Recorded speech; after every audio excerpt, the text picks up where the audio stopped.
Заседание началось с обсуждения проекта Конституционного закона о судебной власти. Одна из статей закона предусматривает срок формирования полного состава Конституционного суда в течение года. То есть список судей должны были утвердить еще до конца прошлого года. По некоторым причинам депутатам этого сделать не удалось. Теперь же парламентарии решили продлить срок формирования Конституционного суда. Прописано, что полный состав формируется в течение года с даты вступления в силу Конституционного закона. Он вступил в силу 1 января 2016 года. Год истек, но по известным причинам, сейчас не будем даваться подробности, по каким политическим и техническим, мы не смогли сформировать Конституционный суд. Поэтому предлагаем норму переходных положениях изменить и установить иной срок, чтобы мы опять не нарушили Конституционный закон. И у нас было время доформировать Конституционный суд.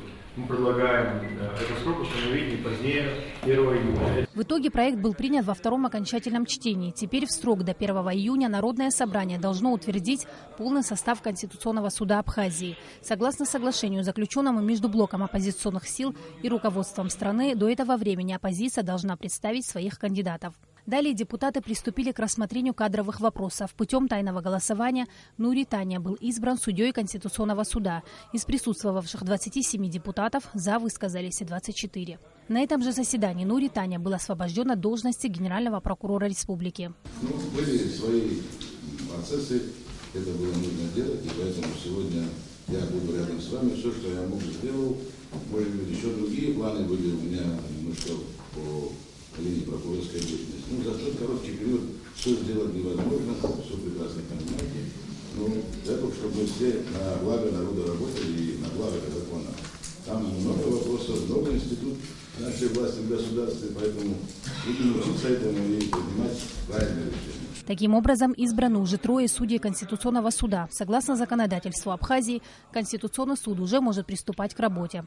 Также на сессии был назначен новый генеральный прокурор. Им стал Зураб Ачба. С большим опытом работы в органах прокуратуры. Прошел все стадии от стажера до прокурора района. Его кандидатура была представлена президенту от оппозиции.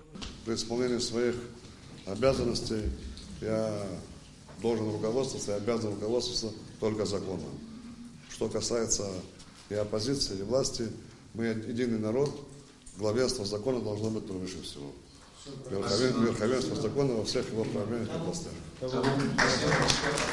Далее депутаты рассмотрели бюджеты некоторых фондов. В частности, был принят проект закона о бюджетах пенсионного и дорожного фондов, фонда репатриации, обязательного медицинского страхования и государственного внебюджетного фонда инвалидов Отечественной войны народа Абхазии на 2017 год. Также депутаты поддержали проект закона Республики Абхазия о бюджете фонда социального страхования и охраны труда.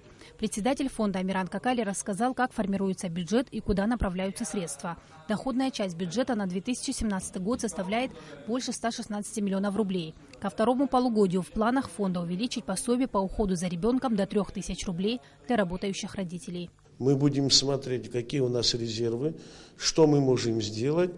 В течение 2-3 месяцев фонд возродить и так далее. Это так не получается, потому что минимум у нас должно быть 2-3 года для того, чтобы сделать сравнительный анализ. Ведь социальное страхование, социальная политика в сторону уменьшения запрещено Конституцией.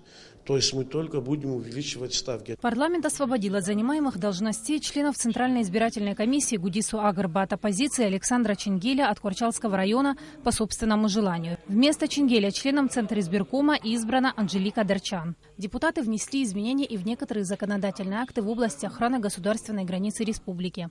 На заседании сессии были рассмотрены проекты закона об оценочной деятельности, государственной пошлине и статусе военнослужащих. Сима Аргун, Алексей Агухава, Абхазское телевидение.